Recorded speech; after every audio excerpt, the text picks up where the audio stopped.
You're listening to the Classic Gamers Guild podcast.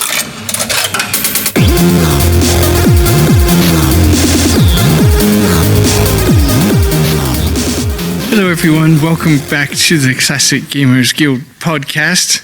Said that like we just had a commercial break. It's kind of weird. We're going to roll with it. But anyway, Anna, how you doing? I'm fantastic. How are you, Paul? I'm really good too, thank you for asking. This week, we are going to talk about games that have wonderful stories. Like, we're trying to really focus in on the story aspect of games. And that means if the game itself isn't even great, but the story was, that's the bloody point of this episode. Right? Yeah, I mean, not that any of the games that we talk about weren't really great. I mean, they all kind of were pretty great. Yeah, well, some had better stories than others.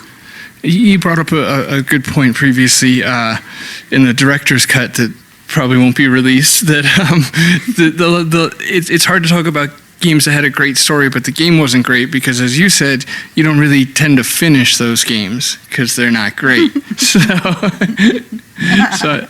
I don't really have any either. But I guess the point is that's how dedicated we are to focusing on the story aspect of the game. You know, we don't even care if the game's bad, which it's not, but it could be, but it's not. No, and I mean, or it could be bad to us. I mean, there's been a few episodes where I've talked about games that millions of people love, and I haven't maybe spoken about them in a positive light. So, you know, after getting all that hate email, I understood that opinions can be different sometimes. Yeah, I disagree, but I have no evidence to stand that ground. So yeah, I mean, this is going to be it's kind of a loose topic in general, and I guess to set some kind of ground rules, I would say I don't have any ground rules prepared. That's what I would say. I am full of shit right now. But to make up ground rules on the spot, I would say that you know, play fair. Let's play ball. All right. Well, my first pick runs right into a place that I've gone a few times. I liked watching The Wizard when it came out. I know it was a big advertisement, the one with Fred Savage, but it like led to the big video game competition, and I always thought it was a really cool movie. So when Willie Beamish came out, it kind of reminded me of The Wizard because he's doing the same thing. He's trying to raise money. He wants to be in the Nintari Championships, and it hit that same nerve in me that the good one, you know, story-wise. And okay, maybe you'd say neither of them have a fantastic story, but they kind of do. Yeah, well, I can't speak on the movie well because I haven't seen it since before puberty. A weird way to choose to phrase that, but it's true. But for Beamish, I've got a fondness for that game too. It was just one of my favorites. Like I talk a big talk about acting like I know what my favorite games are, and I don't. That's why I never list them in the same order. But I think a good test would be what were when I first started buying boxes again. What were the first ones I got? You know, so going back, I don't know, 7, 8 something years ago when I went on eBay and decided to buy a big box again, and it was Police Quest 1, Willie Beamish, and Space Quest 2, I believe. What a combo. Willie Beamish is kind of one of these games is not like the other. Yeah.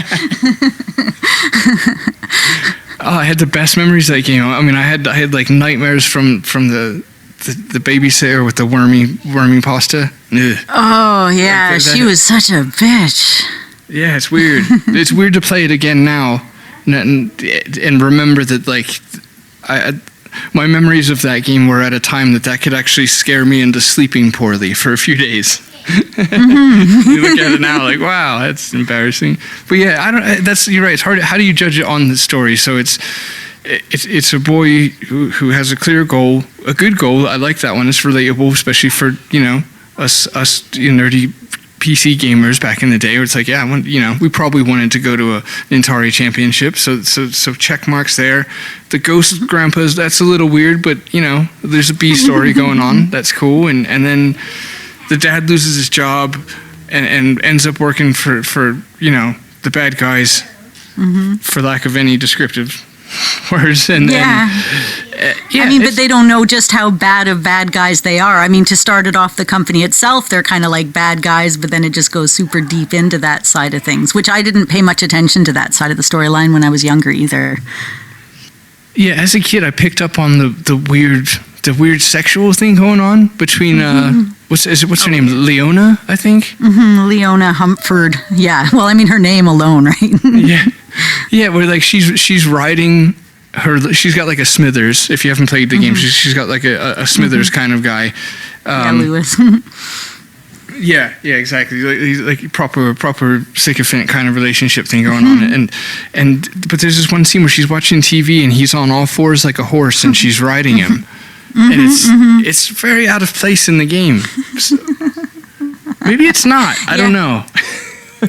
I don't know. I mean, you look at the nurse. You're frog, right? How many connotations are there in a game like that? The whole game is dripping sexuality, but the kind that makes the adults go, ho, ho, ho, I know what that means. And kids go, ha, that's funny, but I don't know why.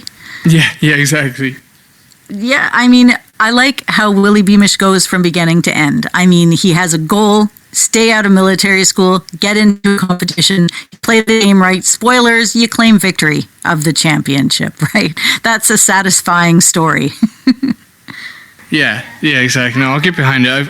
I've got too much nostalgia for it to be, objective in any sort of way. Let's see. So I think for me, the one I kind of want to get out of the way first, because it's like the I don't know, it's what I'm comparing everything else to in a sense, would be like Gabriel Knight. Honestly, 1 or 2. I'll go with 1 for now.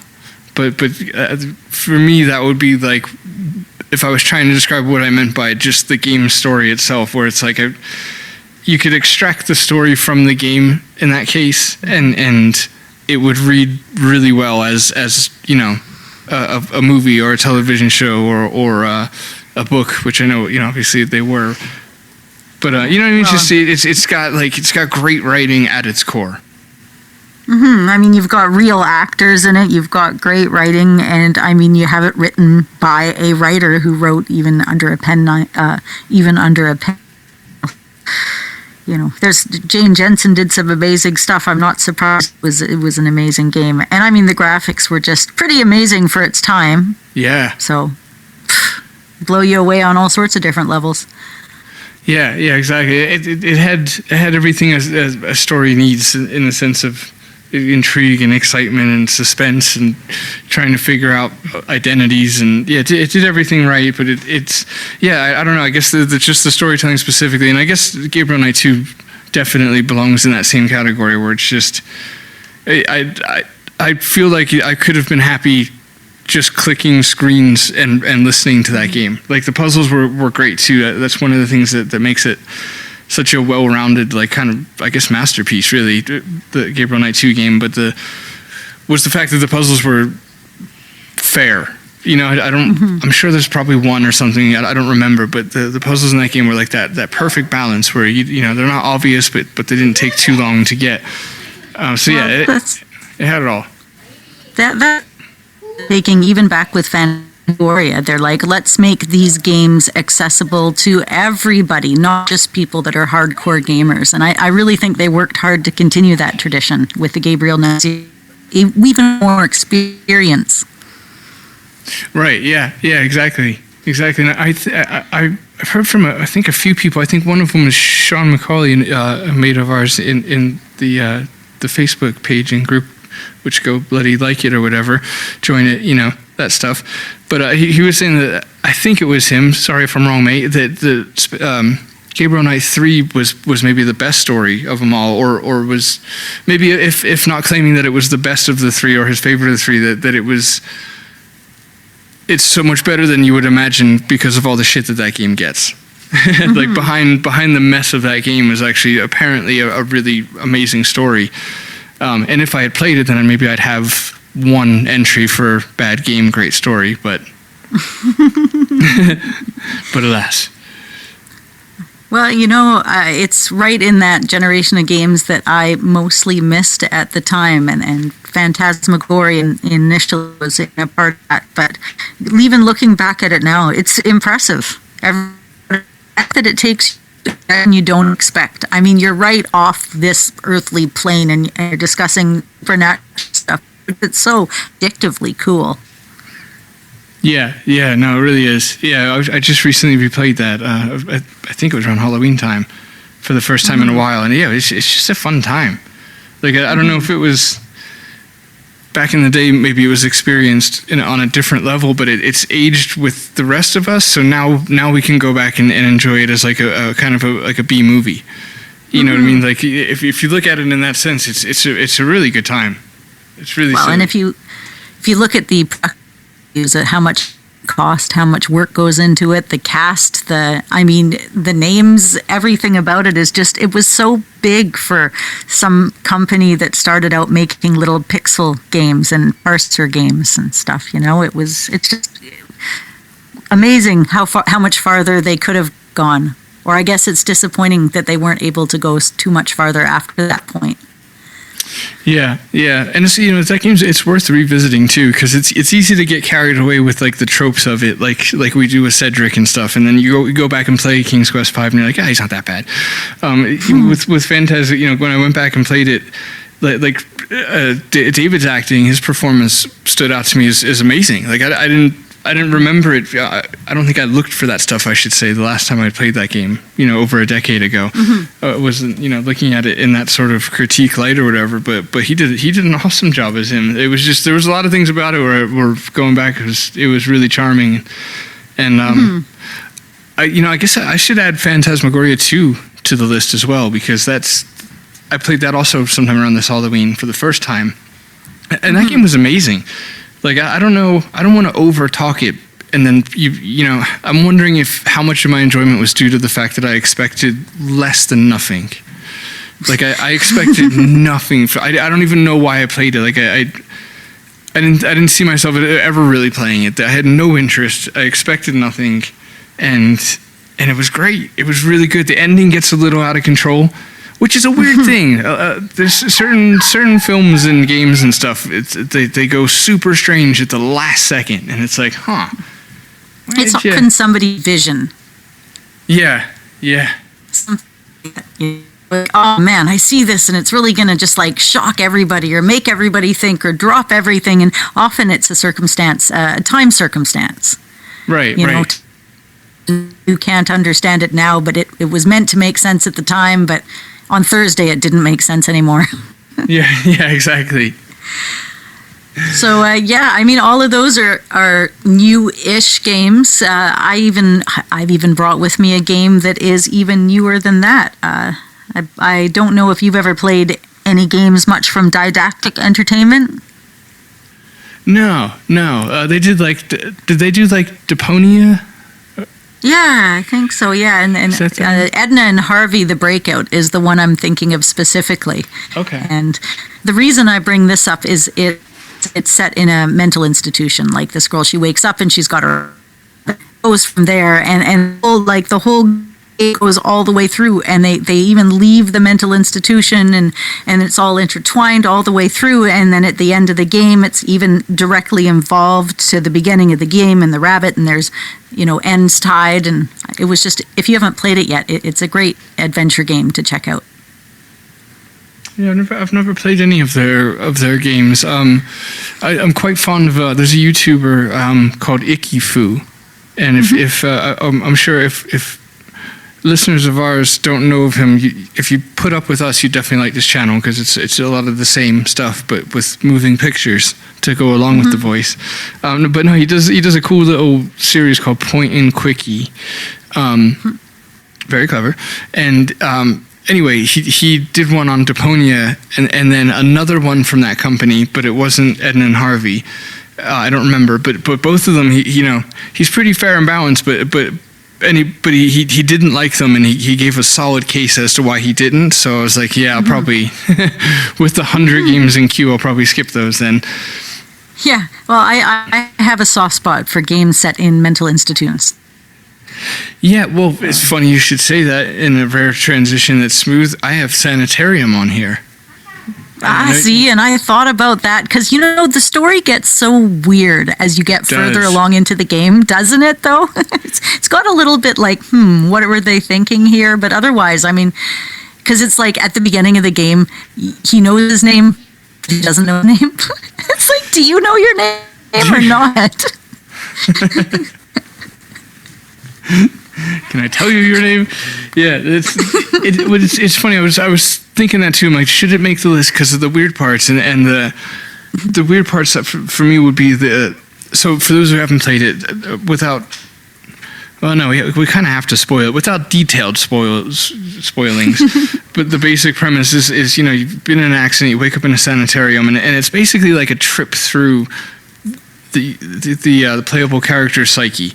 You kind of go through these almost levels of his consciousness, and a lot of it's up to interpretation, but each level is played out in a different way. Like one level, you're kind of yourself, and you're in a small town with deformed children who all speak of this mother, and there's no adults in the town, and it's really off-putting. And then another one, you play your little sister, and you're in like this carnival area. It's really cool. But anyway, out of all the levels, there's two of them that are super weird. One of them is the Aztec one, and the other is the he's like a four-armed Cyclops guy.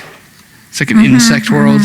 It just gets really weird. But I kept it on the list because they do tie it together in the end. Like in the end, it tells a pretty good story, and I think the fact that they added the trauma with his little sister into it. It's pretty deep for what it is. Like if you kind of really examine it, or if you haven't played it since around when it came out, or 20 years or 15 years ago, give it a go again, because it's impressive storytelling. You've got this element of, the A story is you discovered something important, some sort of cure perhaps. You get into a car crash, it seems like your brakes were cut. It's got all the typical kind of cinematic things that you'd want from it. It turns out that your colleague and friend went kind of evil, money-hungry situation, didn't want the cure to be released because he'd make a ton of money from it. On and on. My point to say is that it tells like a pretty good kind of A story, but then on the B side, there's like this thing going on where his sister died of an illness, and she asked him for like her favorite teddy bear, and he went to go get it for her, and he couldn't find it, and as he's looking for it, she died. So like he carries this grief of feeling like he let her down when she needed him the most, and he kind of plays that out like as her in this really strange carnival world. It's great storytelling. Yeah. I'm not that great at following some storylines all the way through a game, especially if I'm playing through it rather slowly. I miss things here and there, so I guess a lot of the inconsistencies didn't really bug me anyways. Yeah, and I think they left enough up to interpretation where I just dubbed it as confusing, and like I left it gray. It's just like, well, I don't. Kind of a swing and a miss for me with the Aztec thing. I don't know what they're trying to say here, but it's something, and got to give them that. They were trying, but yeah, there were some weird parts, but I did like how they wrapped it up in the end. So anyways, yeah, Sanitarium is worth checking out if you haven't so far. It's really good, and it is has a good port on Android and iOS as well, so it's an option. It does. My next choice is Bureaucracy, because it's the story of everyday life. I don't know if you are at all familiar with that game. Is that No, that's Conspiracy KGB. No, so I'm not, actually. I better pull up at least some screenshots real quick. I'm not familiar with it. Well, it's a texty. It's an infocom by Douglas Adams. Oh, of course. Right? Okay, yes, sorry. Yeah. Sorry. I'm so Canadian, I'm apologizing here. Okay. But yeah, it's a great game because at the beginning of the game, it's like, oh, hey, hi, how are you, player? Nice to meet you. Here, fill out this paperwork and give us some information. And then it spends the rest of the game like fucking with you and being like, haha, everything you like, you don't like, and we're going to get your address wrong. And along the way, you get to meet like all sorts of other interesting characters, and all you're really trying to do is get your address set up and get all your paperwork in order, right? Is that even a good story? But seriously, it's a good story because it's so real, and you get these little tidbits of Douglas Adams' wit and humor in the middle of stuff, and these little nuggets. It's so worth playing for the story. Although it's like a really hard game. The whole time you're fighting against a blood pressure monitor that monitors how angry you are, and if it goes too high, you die of an aneurysm. Oh, wow. So it's That's very awesome. stressful, and so it's fucking with you. It's screwing with you in so many different ways, and you're still filing along this little story, right? So go out and play it. It's a text game. You can find it. It's super easy. It's also got great little feelies if you actually get the big box, all the paperwork and the actual forms you fill out and everything. It's pretty cool. Yeah. No, I remember when I first heard about that, I was shocked that it was Douglas Adams because it's such a departure from, from the bloody. Why am I drawing a blank on that? Hitchhikers. There we go. Yeah, Hitchhikers. All my brain was giving me was a picture of a mental image of a thumbs up. I'm like, what is that? What am I supposed to do with that? What's the word, man? Don't panic. Don't panic. Yeah, right. Surprised it didn't give me a 42 or whatever. Yeah, one of those. It's not Mad Libs right now. Which is a game we play in the Classic Gamers Guild, which is where that conversation with Sean that Paul mentioned earlier was. It's a great place. Should go find us there. It also has a great story, too. Any Mad Libs ends up being a great story. Yeah, of course. That's not true. My 9-year-old Mad Libs were probably shit. There's probably... What a 9-year-old boy thinks is clever is usually kind of revolting. You're like, remind me again, is but a verb or an adjective or a noun? Yeah. All three. Okay, great, but. Yeah, exactly. They don't really understand the concept of diminished returns yet, so they just hit the same points over and over again. So bureaucracy was like not going to be my choice. It was actually going to be Hitchhiker's Guide to the Galaxy, but then I'm like, of course it's a good story. It's based on a good story, although it's different, right? But I'm like, I guess I can't even say that. But it is also a great game with a great story that's totally worth playing if you also don't mind being frustrated. I mean, they're both wonderful and totally worth playing, and free on the BBC website if you want to play Hitchhiker's Guide with a little bit of graphics. You can just Google it. Hitchhiker's Guide to the Galaxy BBC Play is what I use. All right. That was really helpful. Like, surprisingly helpful. I usually leave the help to you. I just sort of spout off nonsense about things and leave all the practical stuff alone for other people to do. But I threw one in this time, so points for me. Yeah, I would argue I'm not sure I've ever actually been helpful before. You were being helpful lots in the last episode. I mean, there was helpful stuff in there. If people should listen to it, it was about hardware and emulation. It was pretty long. Whoops.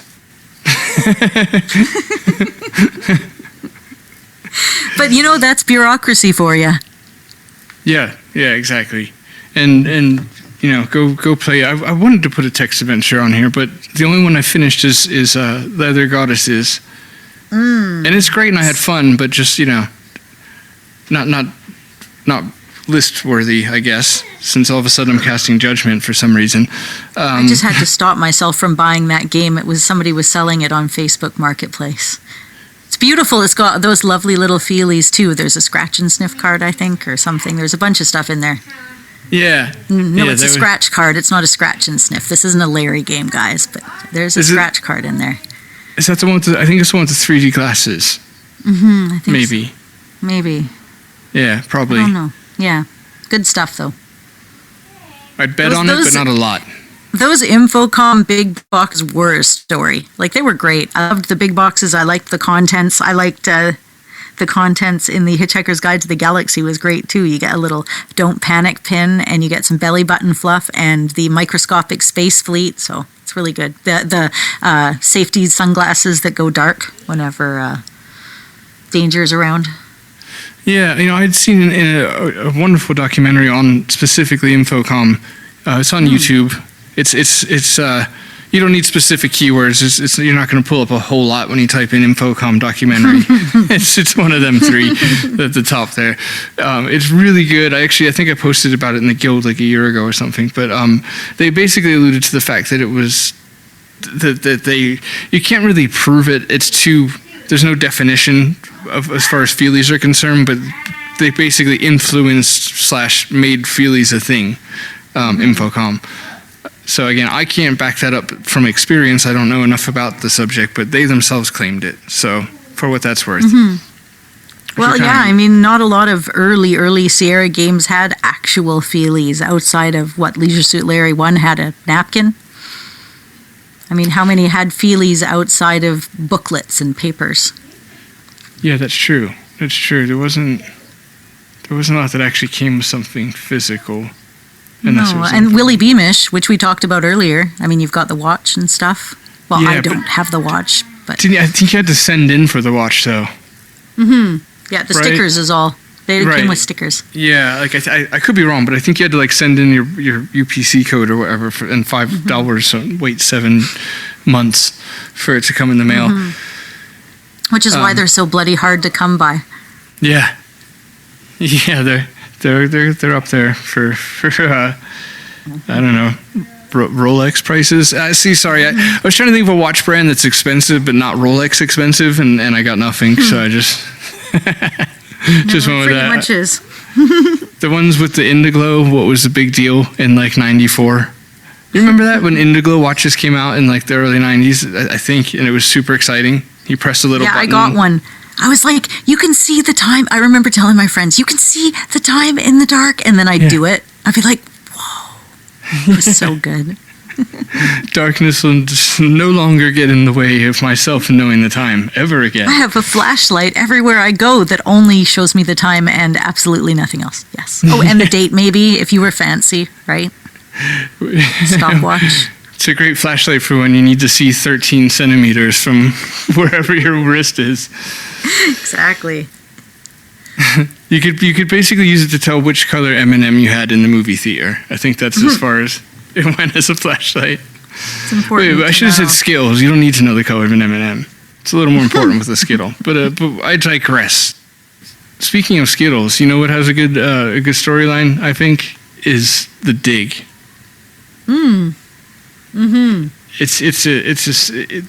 This could, I really actually enjoy the game, but it could arguably be one for the story is better than the game is kind of candidate. The game itself, I don't know, I really liked it. I've only played it once.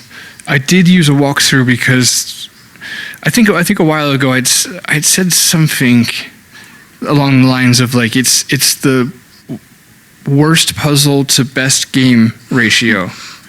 like it has the worst puzzles for such a great game. Like I couldn't hang with the puzzles. I don't like geometry much. I'm not good at that sort of thing personally. So like having to deal with like glowing gems and fitting them into shapes, and then there was nonsensical things. What with there's you got to feed something a turtle. It has its custard pie moment or whatever. They should have made the movie Armageddon like with the Dig script. Like it's similar to Armageddon, the movie, like a pretty similar premise as far as asteroids coming to Earth, and it's down on only one crew and one rocket ship and one chance to save Earth. Which is not a surprise considering Steven Spielberg's involved. Yeah, exactly. I mean, the whole thing was done on Skywalker Ranch, right? So it was like this whole epic collaboration, which we touched on, but very, very briefly during one of our previous interviews with Noah Falstein. Go check it out if you haven't heard that episode yet. Yeah, it was. I had a lot of production issues. I think it took like 6 years. The longest out of any other game, I think I recall. For LucasArts, anyways. Yeah. Yeah, exactly. Yeah, I think factually, but it's so helpful, right? Saying the word "I think" before factually. It's one or the other, mate. I think like I think there was 3 total leads on the project, and 2 of them, left. It had a kind of Space Quest 6 sort of vibe. And there's your bloody one per episode, but it had that kind of vibe where things were messy in production, and you can almost see it in the game. Like there is maybe a weird lack of direction. To me, I thought that not so much the Moon Logic Cube puzzles. That's just like adventure fare, especially for the time. But the the geometric ones with the stones and the staffs, and like I didn't feel like it really fit. Like it just seemed, I don't know, but there were times where it felt like two people's idea colliding, is all I'm trying to say. So that kind of makes sense. It had issues. But anyway, yeah, it's a good story. I think it would adapt really well to film or whatever. And there's a book I mentioned too by Alan Dean Foster. Yeah, it's pretty easy to find. I don't think it's gotten kind of crazy expensive like The Beast Within, for example, has. But is it it's different than the book? They said there's a movie called The Dig coming out, but it says it's based on the 2007 novel of the same name, which would have come out later. Yeah, no, it must be so a different I think it's one. like an entirely different thing. Oh, that's a shame. My experience is that would have been cool. I got excited. My experience with the game was I got it in the LucasArts Archives Volume 2. I think, no, Volume 3. Anyways, it came with like Full Throttle and Monkey Island and Sam & Max and a bunch of those other games. And I tried. And then my dad tried. And we couldn't get like anywhere. And I felt like I was missing the point. And I was like, is this kind of like Mr. Ribbon? But it's not, obviously, right? But I couldn't wrap my head around it. And so many people say it's their favorite game, so I really know that I need to go back and play it, probably with hints. But as a kid, I was just like, oh my God, I don't understand. And it's funny because I used to say, point and click games are so much easier than text parser games, right? But I'd eat my words on that one. Well, it's worth giving a go for sure. You definitely can't compare it to any other LucasArts game. Obviously, it's kind of almost a bit more, I guess, Sierra for their tone. One of the few times they stepped away from a comedic kind of approach. I guess Full Throttle they did as well, but all right, one of two times they stepped away from that. But it's really good. I don't know about the book. I know the author of the book, Alan Dean Foster. I think he wrote one or more Star Wars books that are canon or were at some point. So that gives him some sort of credibility. So maybe the book's good. I don't know. I grabbed it cheap on from a thrift store, and it'll probably never be read. That happens sometimes. It's like $3.99. It's on the shelf. Full Throttle, like it's not that it wasn't funny. It was like a wry sense of humor, maybe even a dry sense of humor. Like it wasn't funny, but it had this sort of tiny smile at the corner of its mouth the whole time you're playing, if you know what I mean. Yeah, that's a great way to put it. Yeah, and I'm glad you said that, because I definitely didn't mean to sound as a critique. Like, for anyone that thinks of it as funny, that wasn't me saying it's not funny. I just meant it's not like trying to be hilarious or whatever. Like it's not blatantly trying to be funny like Monkey Island or Sam & Max or some of a lot of the other Lucas titles. And actually that reminds me of like Indiana Jones. So I shouldn't say The Dig is that they didn't step away from that much, because they did with Indy as well, but Indy was kind of more like full throttle in the sense that you said very well. It's more like a sly smile. Mm-hmm. The yeah, Indy that's humor. true. There's like little undertones of humor in Indy, and it goes in a few different directions too. Yeah. Full Throttle's got a really similar vibe, I would say, as far as they gave Ben Throttle that indie kind of charm, especially as he interacts with females. But anyway, so yeah, I was trying to figure out a way to put that and not make it sound bad, but that works. You did it well, actually. so I just had you just sound bad trying to say it instead. Yeah, not easy to wrap up. All right. No. I got to say, before we get close to wrapping up, which I guess we should soon. Yeah. Do you have any honorable mentions or? Well, honorable mention is a game I bring up a million times over, and I'll do it now, is the Quest for Glory series, because it's one long continuous story made up of individual parts that has the beginning and it's kind of missing some of the end, so it leaves you wanting at the end. So of course you're always thinking about it. I mean, 5 is completed, but it's very satisfying all the way through. Sorry, I dwell on that a bit. I have a lonely import character from Quest for Glory 5, and it's been sitting on a disc with a backup disc and another backup disc for so many years now. Yeah. But the story from 1 to 5 is beautiful, and I love it. And I think it's great. I mean, you take a hero and you bring him up. Like, even talking about, like, Quest for Glory 4, the story progresses as you play it. Like, you show up, everybody hates you, right? By the time you leave, everybody like you. You know, it's fun. Yeah. It is more, like you said, satisfying as a whole. Like, the arc of the you know, of the character. Or, well, it's uniquely very much your character more than any other game in that sense. But yes, it's kind of more the right? whole than the single game. Yeah, exactly. Exactly. So you're like, man, this is all the stuff I've done. This is what I've accomplished. Now everyone's like, oh yeah, you're the Prince of Shapir and all that. And it's like, yeah, I am. And then if you go all the way through to the end and you've got all of your import character stuff intact and you're all boss, then it's all about storyline. You don't even have to grind unless you're worried about the points. You're just like, yeah, I can just do everything. Maybe learn how to swim a bit. Which, funny story, I was going through Quest for Glory 5 for the very first time with the strategy guide, which, of course, the other strategy guide, the one with Devon in it, was only up to number 4. So I'm playing through it the first time with the 5 strategy guide, and it's like, now start practice swimming. I'm like, what? And I know it's a stat. I know I should know this, and I know this is totally stupid, but I was like, practice swimming? Because every time I do the right where you have to swim to go to Atlantis, I get tired so fast I have to take like 50 stamina potions. Well, it turns out if I just practice and get my numbers up to like at least 200, I can swim around for as long as I want and everything's cool until you run out of breath. I'm like, duh, I don't know why I didn't clue in to like jump off the dock and practice swimming just once and all the times I played through it, and I never have. But anyways, great story, great bunch of games. That's my closing thought. Honorable mention. What's cool in that thought is that you found another way to persevere regardless. You know, to the credit of the game design as well. That's cool. You know, that might not have been easy to get as many potions as you needed to do that, but still, you could do it another way, and you found it. Well, yeah, you're certainly not hurting for money in Quest for Glory 5, especially if you're a thief too. There's just like there's money everywhere. There's lots of cash. So.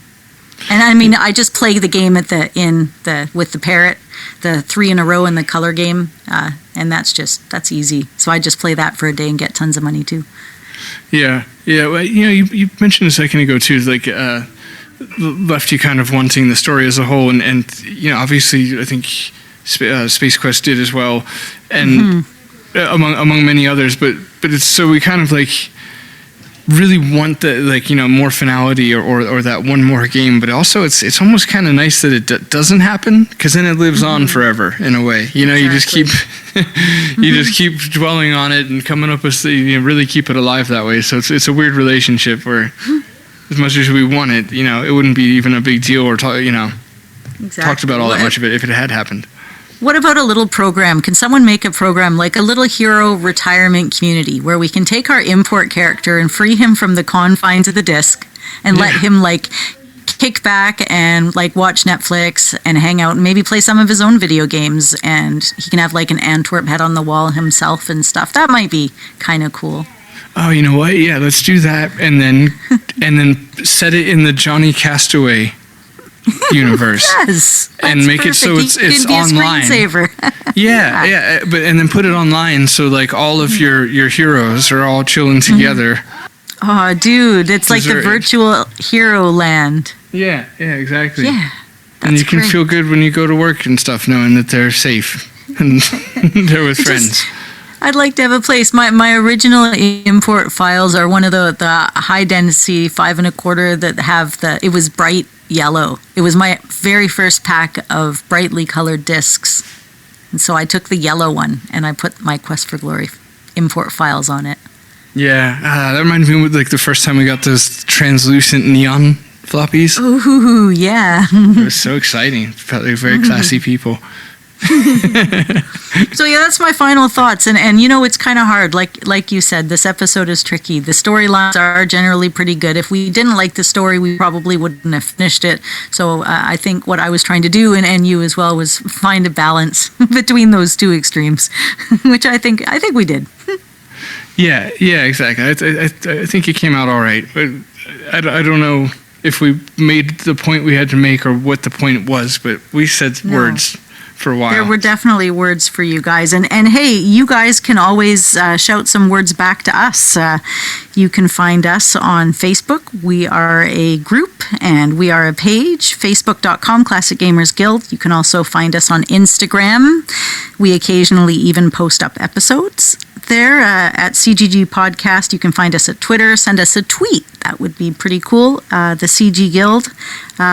Or, hey, maybe you're old-fashioned. Send us an email. mail@classicgamersguild.com.